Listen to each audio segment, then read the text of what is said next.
Cool.fm is the perfect station for music lovers who enjoy a mix of adult pop, modern country, and classic hits.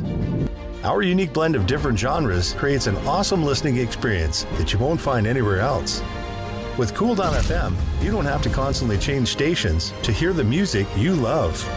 Just download the Live 365 app and start listening to our curated selection of modern adult and country hits, as well as the classics you know and love. So tune in to Cool.fm and start enjoying the best of all your favorite music in one place.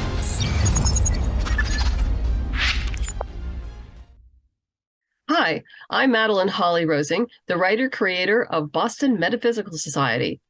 You can find me at bostonmetaphysicalsociety.com, on Twitter, mhollyrosing, or Instagram, mcholly1. And you're watching and listening to Two Geeks Talking. Good morning, afternoon, evening, everyone. Two Geeks Talking is an entertainment industry interview show where we interview the creative people from the comic, film, TV, movie, and video game industries. And of course, I'm your host, Kurt Sasso. We are joined today, as we always are on this show, with a very talented and creative person. She has been on the show in the past, and I've lost track of how many times because I'm thinking it's 3, could be 4, could be 5. But either way, it's an amazing time whenever I have her on the show. The creator of Boston Metaphysical Society, Madeleine Holly-Rosing, is back again. How are you doing today? Pretty good. Thank you for having me on the show again, Kurt. I really appreciate it. I always love having you on because you always bring something new and exciting, and especially with Boston Metaphysical Society. Thank you. We strive for that. For those that don't know anything about yourself as a creative person, tell us who you are and, of course, what you're bringing this time around to Two Geeks Talking. Well, for those of you who are not familiar with the story, it's about an ex-Pinkerton detective, a spirit photographer, and a genius scientist who battles supernatural forces in late 1800s Boston. We started with a 6-issue miniseries, and when that was completed, went ahead and did 4 standalone sequels. And what we have on Kickstarter this week, launched March 1st, which was yesterday for me. Yeah, time gets distorted after a while, is a brand new 4-issue miniseries called Mystery at Pikes Peak. And we have the whole team now going to Tesla's experimental station in Colorado Springs. Essentially, they're fleeing arrest in Boston. Tesla's station is really the only safe haven they have right now. And while they're there, they meet Tesla's most unlikely partner, Bai Hui Chao, a scientist from the Great House Chow in California. And life gets more complicated when an attempt is made on Tesla's life, and Caitlin's psychic abilities take a dangerous turn. Now they must figure out who is trying to kill Tesla and what Caitlin's visions are trying to tell her before anyone else dies. Yes, it's kind of a murder mystery with paranormal and political intrigue all wrapped into one. That's awesome. I love it. You're definitely ramping up the action from what I saw this time around. I love the Kickstarter video you had watching it, and I saw it was like 4 minutes long, and I'm like, well, how are you going to do a 4-minute promotion? And then you had an amazing trailer at the end. Well, thank you. I'm very lucky to work with a very talented young man, Dean Russell's his name, who does all my videos. Yeah, he's a very talented cinematographer. I met him, actually, he's my hair colorist son, of all things. So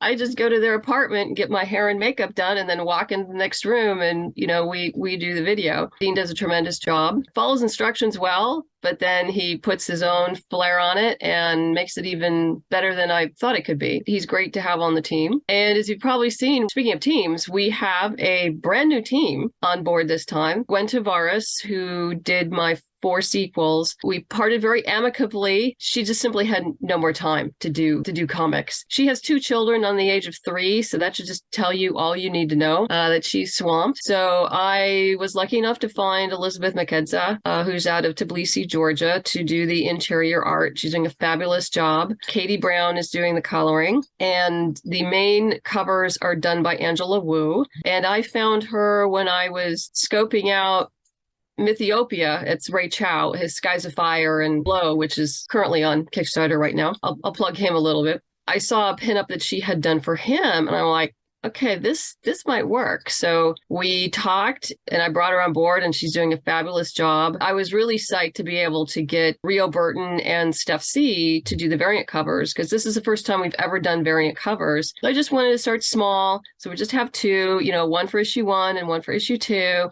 see how it goes. Apparently people are really, really loving it. That's been working out very well. And we have metal covers too. I thought I'd go all fancy. We have a limited amount of metal covers, trying a number of new things this time. Yeah, I was going to say you're definitely ramping up for this particular series, and amazing talent that you just spoke of course, as well, too. The art is beautiful. Even looking at the artwork from the video itself, I thought it was really amazing as well, too. So you just keep doing amazing things, and I don't know how else you're going to top yourself for the next series now.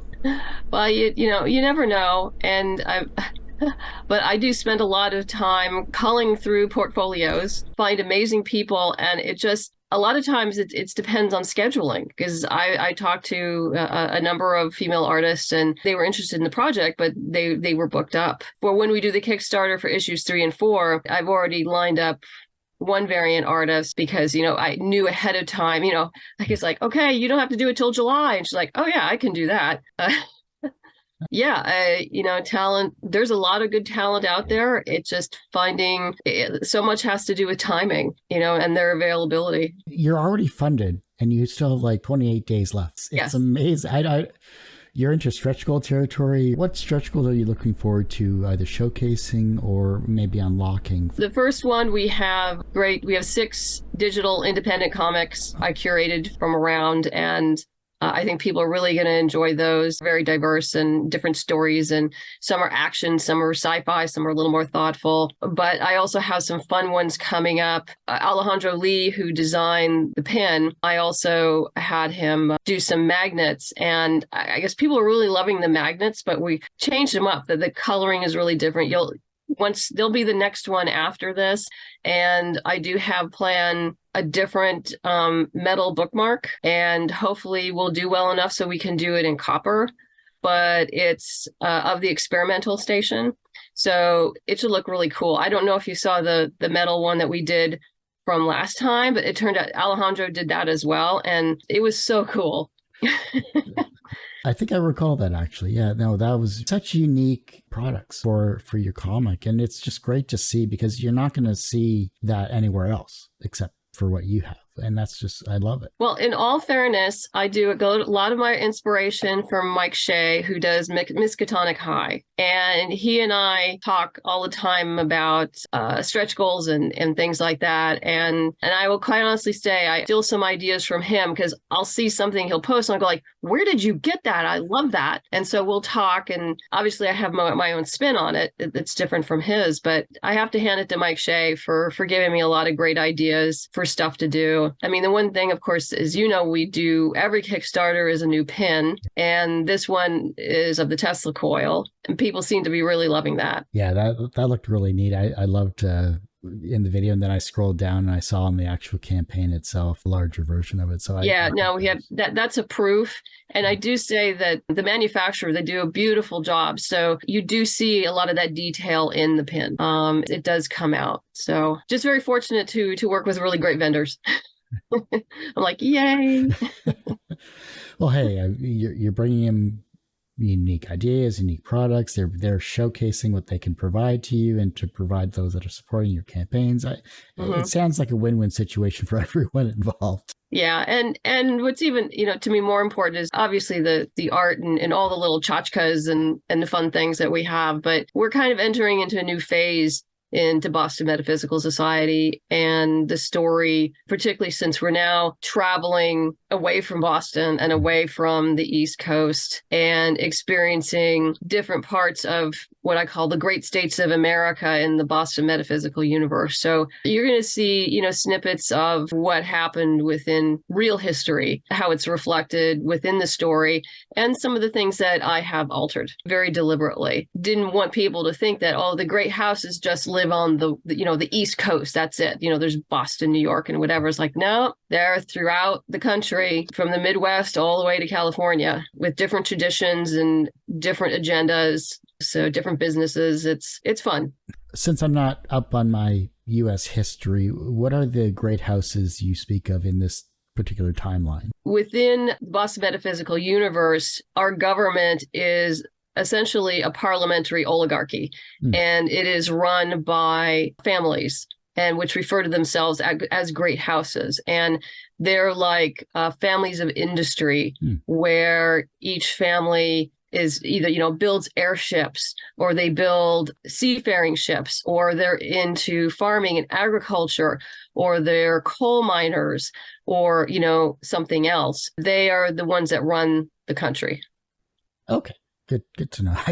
I was thinking Game of Thrones style to that. No, it's fine. It's a pretty common trope to, call things house fill in the blank. You see that in a lot of fantasy and science fiction. That's nothing unusual. What was it about the art styles that you're bringing into Boston Metaphysical Society for these 4 issues that improves it or takes it to another level than what you had in your previous issues? That's kind of hard to say because, my taste and what I look for in an artist, well, I look for more naturalistic. I'm not a big cartoony type, art person, as you can probably, see. I look for detail, how the characters emote themselves, the setup. It's one of those things where it's intuitive, mostly on my part, and that I just can recognize that, okay, I think this person's really going to work. And, particularly, working with a new artist, you are taking a chance. And so you really don't know until the pages coming in is like, okay, is this going to work? And you cross your fingers and you're like, sometimes you do take a leap of faith. And so far it's paid off. So that's okay. You're right. It looks beautiful. I can't wait to see what issues 3 and 4 have in store as well, too. A lot to go, especially with these campaigns. The fact that it funded early is a great first step. But how are you going to push through the next 28 days or so in terms of promotion and other avenues to get the word out? Everyone seems to want to know that. Well, I can tell you, I have 24 podcast interviews scheduled. That is a lot of what I do over the next 28 days. I talk to people like you, Kurt, and I go on shows I've been on before. I go on new shows. I'm doing a number of new shows this time to reach new people.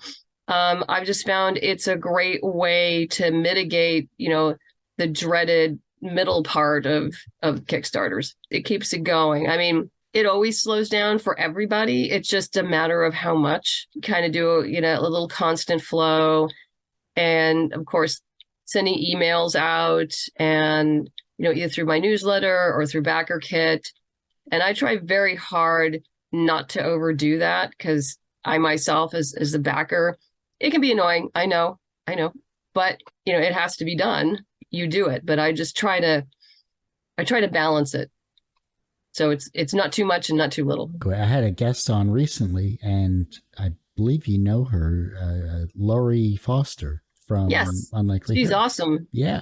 She was saying how amazing you were in what you've produced and had some wonderfully kind words that are in the interview.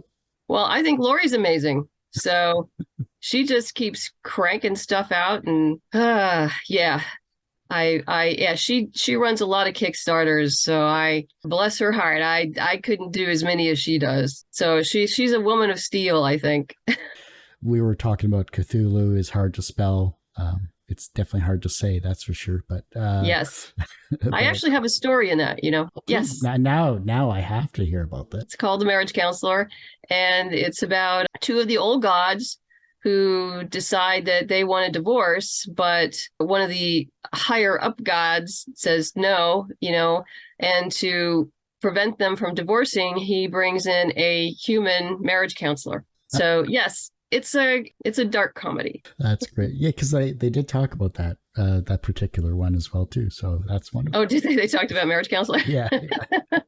I thought MJ great. Massey did the art. She did a great job. She captured the fun behind it, because I know Russell Nolte was the original editor on it, and he, of course, didn't want anything. It's an all ages book, so he didn't want anything too gruesome.